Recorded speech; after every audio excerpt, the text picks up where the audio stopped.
Welcome to Vodhalla. We are going to go and hop into round one of this best out of 5 set with Pugsy on the Terros and Pier on the core. These are the characters that we've seen both of these players kind of go crazy on, and we'll have to see what happens, you know? I mean, here's another thing, ladies and gentlemen. We have had Pier play a lot of Terros in the past. So Pier knows how to realistically the spacing of the character, and you can see just by the unarmed gameplay coming out of Pier on Pugsy, it's mind-boggling. So very nice job so far, but Pugsy with that Terros has a lot of damage and a lot of force with it. So we'll have to see what happens going forward, but for 30 seconds in, things are very decently even. As I say that, we now have Pier going down into a very low red stock. So is Pugsy. Pugsy's has a little bit more stock than Pier, but as I say that, Pier gets knocked out there by Pugsy of that first stock. But this axe is going absolutely crazy right now. With that being said, Pugsy knows Pier is going to go for that weapon, is unable to edge guard it just enough. Pugsy with the jump nair onto Pier, and I don't know, we see Pugsy now picking up that axe, but Pier reading that very, very well. It's like, you know what? You're going to go pick up that weapon. I'm going to counter you with a sidelight recovery. You are out. It's 2 stocks all. And right now, I mean, Pugsy still has a little bit of a lead. And as I say that, Pier makes things even with both players now in the orange of their second stocks. A very nice job. And you can see, like, Pierre's really controlling the momentum of this round. No matter what it is, he's being sweet with his attacks and sour with his punishes. And we'll have to see how that realistically goes. Pugsy with the jump side air with the hammer. Pier misses that side signature. It looks like it's still very, very even between these players. Pier throws the weapon away, thinks that they could go ahead and catch Pugsy off guard, but Pugsy tries to catch him off guard with a down signature, lands the side air instead. And Pugsy gets weapon thrown by Pier. Pugsy with the unarmed neutral lights. Throws the weapon again, does the sidelight. And right now, this is very, very close between both of these players. We see Pier coming in with the nair. We also get Pugsy with the dare, misses that side air opportunity. And Pier comes in with the hammer neutral. Like, this is the opportunity Pier really wants. He wants to be able to go knock out Pugsy. That side air lands. And we have Pugsy going down to that second stock. Very clean. Very, very nice job. And I mean, this is where Pier builds his advantage. This is where he goes ahead and builds this damage up on the Pugsy, so he has more of an advantage when he gets knocked out of the second stock, if he gets knocked out of that second stock. All right. So right now, currently, Pugsy missing that side air. Pier with the recovery. Pier's just really trying to outmaneuver Pugsy right now, and it is working like a charm. So far, as I say that, commentator's curse like usual. We got Pugsy knocking out Pier.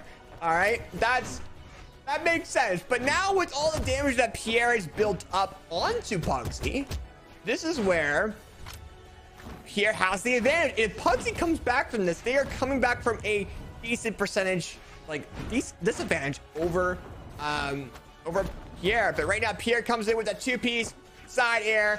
Pugsy getting recovery knocked out by Pier, and Pier gets game number 1 to their name. Both of these players, just like we keep talking about, are kind of underdogs in their own way, but Pier is just on a pop-off tonight. Pugsy also, both of these players are just feeling themselves. I don't know if it's just the pH of the water they're drinking or the temperature of the room, but I don't know, something is different about these guys tonight.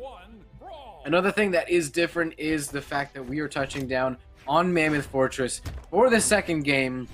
Pier has favored a lot more, maybe not off stage, but definitely mid-air and aerial engagements and clashes. You can see a lot of times Pier has exhausted recovery, sometimes off stage, sometimes on stage. Literally sweat beads coming out 3 inches off the floor. I don't even know how you manage that to happen, but Pier is playing pretty risky, and maybe that's exactly what they need to go a little bit further. But one thing that Pugsy really needs to go further is to keep this lead, because within the time it took for me to talk about Pier, Pugsy has started to fall short of a lead that he had a little bit.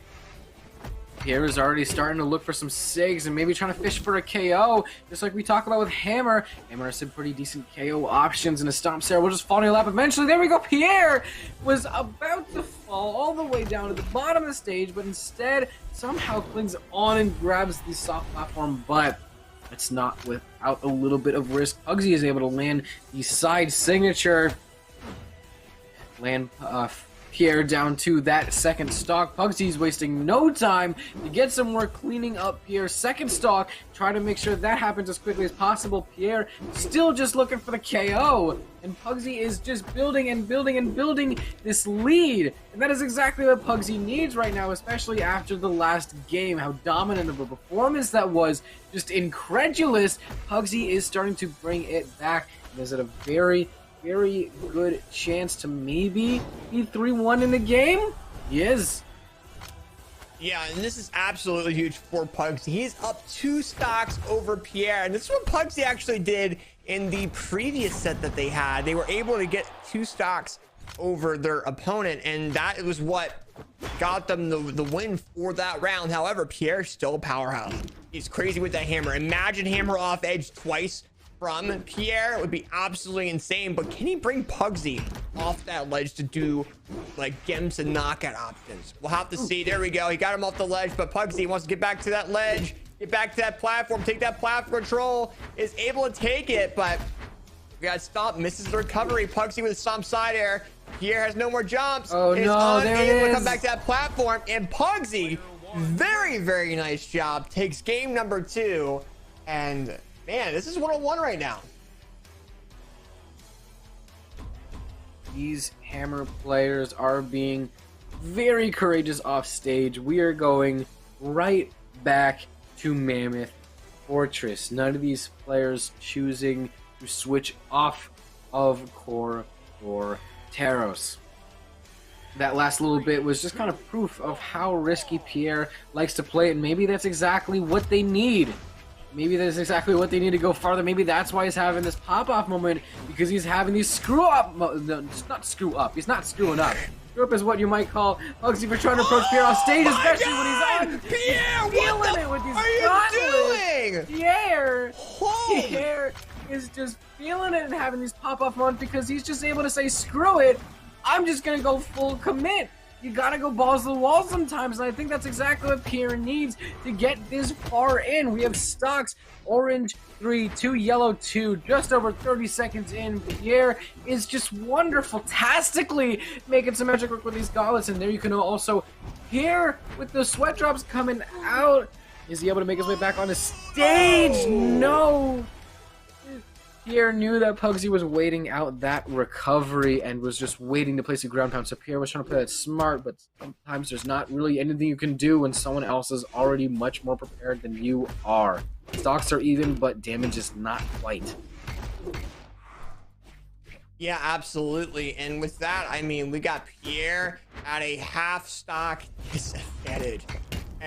Or half stock advantage. Very nice job coming out of Pier. And that came down to that 30-second gimp. Or within 30 seconds was able to go ahead and get that gimp. So as I say that, Pugsy's like, you know what? Screw that. And now we're even. However, Pugsy does not have a weapon. Pier reads that and gets the unarmed recovery. And right now, Pier still has a little bit of a lead. Compare this lead to the lead that Pier used to be at. This is exactly what I keep saying about Pugsy. Just when you think the tower is standing against him and that the odds are stacked up above his head, that might just be exactly when Pugsy is able to pull through. Sometimes you need a little bit of adrenaline coming through your veins to be able to outperform yourself, and that looks like that's exactly the case with Pugsy. Pugsy's been great at reversing leads, and right now this lead is starting to build up a little bit more on Pier. Pier has also just been great at creating and expanding leads, so it's really just a battle to see who can create or expand or break down someone's lead fastest. It seems to be Pier as Pugsy's starting to enter KO color, and KO he does. Pier is currently 1 game away from third place. And that's huge. I mean, that really is. And now these players are fighting on who is going to advance into grand finals. And this would be huge for Pugsy. We have never seen Pugsy. Well, we haven't seen Pugsy this far anyways, but imagine him going into grand finals in his very first grand finals debut in Moose Wars. That'd be absolutely huge. And from the loser side as well. So we'll have to see. Right now, Pugsy going in with that Taros and Pier still with that core. And Pier feels very comfortable with that core. I don't think they're going to swap off of it unless they have a pocket pick for game number 5 if they go to that. Right now, Pier comes in with a dare. Another dare coming in. Nice recovery. Nice silent recovery. Smart combo. Look at the amount of lead that Pier gets in the beginning of each round. Yeah, that opening lead is crucial to Pier's performance because they kind of know that Pugsy is just that good at reversing and just, Uno card reversing those leads. So Pier knows that, all right, I need to create as big of a lead as I possibly can because Pugsy is just never going to be too far behind, right on my heels, able to bring it right back. And I don't think there's any lead big enough for Pugsy not to chew through. But Pier looks like he's going to be able to chew through Pugsy's first stock with these gauntlets. I'm honestly kind of surprised why Pier chooses to spend most of the gameplay on Hammer. There we go. Finally starting to play a little bit on gauntlets. That chase dodge down into a second recovery was quite the interesting move, but it gets cut short. Pugsy is able to revoke Pierre's first stock and is able to build up a little bit more damage with some strings. These hammer strings are starting to come out from Pugsy. Both of these players have just been incredulous with the weapon priming and the weapon cycle. They almost always have the weapon that they want or that they need. And they both have prepared this just excellently about what weapon is best for damage buildup and what weapon is best for KOs, or whether they're okay with both on either or one weapon. Yeah. Right now, a very slight lead in Pugsy's favor. Well, yeah, and I think Pierre's getting these knockout options with Hammer, but I would fair to say that Pier is very good at gimping off the ledge with Hammer. So we'll have to see. And as I say, that weapon throw misses the ground pound due to a counter in there. But I mean, Pier is doing a lot of damage with those gauntlets, but also Pugsy did catch up. And I'm wondering if they may have to go to Hammer for its force. But as I say that, Pier comes in with the gauntlet ground pound and it's basically proving me wrong. He's like, hey, I use both weapons on my characters, and is going crazy on to Pugsy. Right now, Pugsy on his final stock, Pier on his second. And I mean, if Pugsy wants to win this set, they need to knock out Pierre's first stock at least, or second stock at least, and then go into one stock all matchup. But they need to do that, or Pier is going to get more of an advantage as time goes on.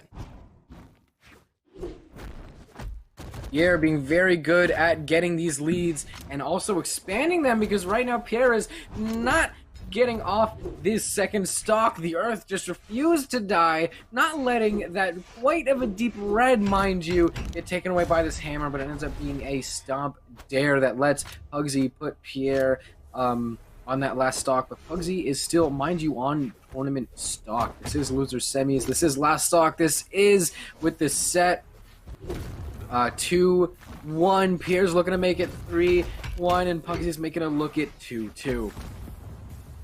Pier is really starting to look for these KOs, a bunch of recoveries, maybe a few more D6. There we go. Pier somehow losing all the recovery options while still on stage. I don't know how you managed that to happen, but I do know how you managed to land that last recovery that it takes you to land you in losers finals to face up against Snowy, who we'll be waiting for in the we will not have to wait for in the lobby.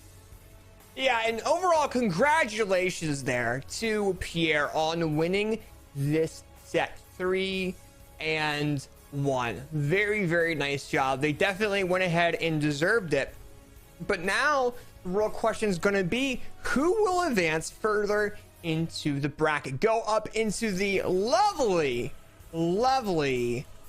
grand finals against Boomy, and will the Snowy be going back up there, or will Pier be taking their place?